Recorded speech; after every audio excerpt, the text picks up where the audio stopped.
Kite Runner by Khaled Hosseini is probably one of the most depressing books I've ever read. Well, where should I start? First of all, the main character, Ali, Amir, is, how do I put this? He's a jerk. He really is. I mean, it's understandable, with the things he went through, but throughout the whole, he was a jerk. And the narrator, being himself, I assume, was well aware of this fact, but he didn't seem to really do anything, didn't make any choices that would change my views about him. So, I didn't like him. I hated him. But, so anyway, the plot follows Amir's life, and he's basically best friends with his servant, which is unusual, and the servant, Hassan, they're like best friends, do everything together, they run kites together. I don't even know where that term comes from, kite running, but they use it like you run kites when a kite is falling from the sky in a kite battle and you go pick it up, and this is a reoccurring theme mentioned in the book. And is there any symbolism in that? Probably, but I don't feel like looking into it right now. So anyway, there's this insane child, Asif, who rapes Hassan because he's Hazara, who are looked down upon. And I really should have looked into the history of Afghanistan, but I did not. So anyway, he rapes Hassan, and then naturally Amir, being a jerk, doesn't say anything about it, even though he witnessed it, and their friendship becomes really awkward and tense, and then finally Hassan and his father are forced to take off because of the situation. And then after that, it's like bam, 6 years passed all of a sudden, which is really weird. I was like, oh, he's 18, okay. And then it's just Amir and his baba traveling to America to find a new life. And then every once in a while, the book would be like, yeah, 10 years passed. And I was like, whoa, wait, 10 years, what happened? What are you leaving out?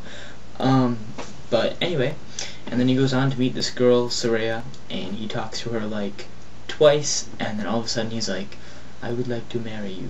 Over the phone, too. That's the best part. Can't even talk to her in person. And she starts like sobbing, and then that's that, they get married. And then Baba passes away, and all these horrible things keep on happening to him, and his life is just falling apart. And he goes back to Afghanistan, to visit Kabul, the city he grew up in, and, sort of figures Hassan croaked. And he's got his kid, Sorab, and you would think Amir, being a nice person, would naturally take in this child like immediately and be like, I'm redeeming myself, because he's always talking about how he deserves to be punished. But again, being a jerk, he doesn't, because he's I don't know, he's stupid. But yeah, part of the reason why I went over to Afghanistan was because he was infertile. And then Asaf, the jerk from his childhood, like basically beats the crap out of him. And then little Sora, being like 8 years old, saves him with the slingshot, because, Hassan was great with the slingshot, and I guess he passed on his skills to his son. And then they go back and they live happily-ish ever after.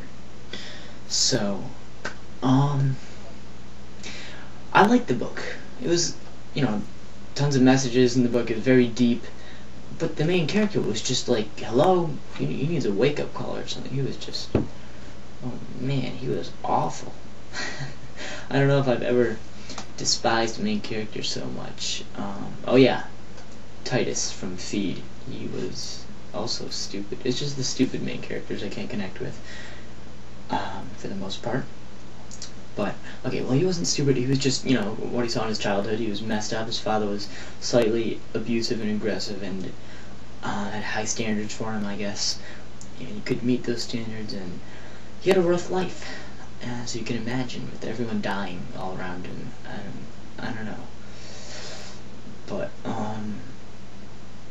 it was pretty good.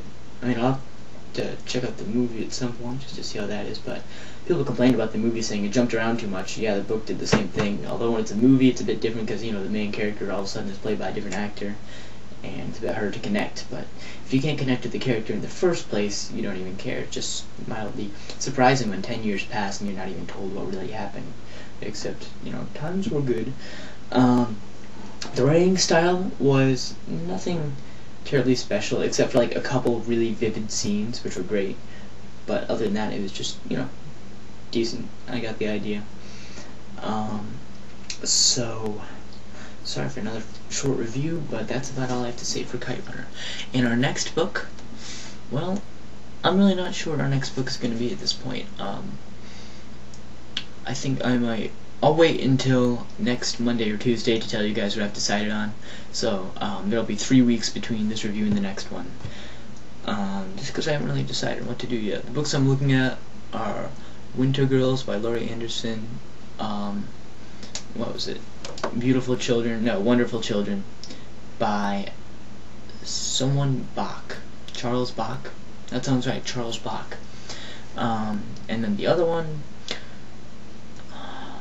boy, I need like a sheet of paper to write things down. I don't outline my videos, as I'm sure you can tell. But anyway, the third book, I can't remember, but it was about a kid with autism. It's Someone in the Real World. Marcello in the Real World, that's it. No idea who it's by, but Marcello in the Real World. That one looked particularly interesting. It looked a lot like The Curious Incident of the Dog in the Nighttime. But that's about all I have to say for today, so I'll let you know which book I decide on. Might not even be out of those 3. In other news, I've been reading a crap load lately. I read like a book a week, like I said. Finished To Kill a Mockingbird recently, read a book called Flatland, and I finished Naked Empire by Terry Goodkind, which was horrifically disappointing, especially the ending. I mean, he's so good at endings too. The book just sort of was like climax. You're just waiting for that epic climax, and then it's just like really disappointing ending. He just used all these cheap little shortcuts to avoid the issues. Because what he does is he puts his main character in a situation that's obviously impossible, and then he just sort of cheats his way out of it. So that's about it. This is Greg. Thanks for watching.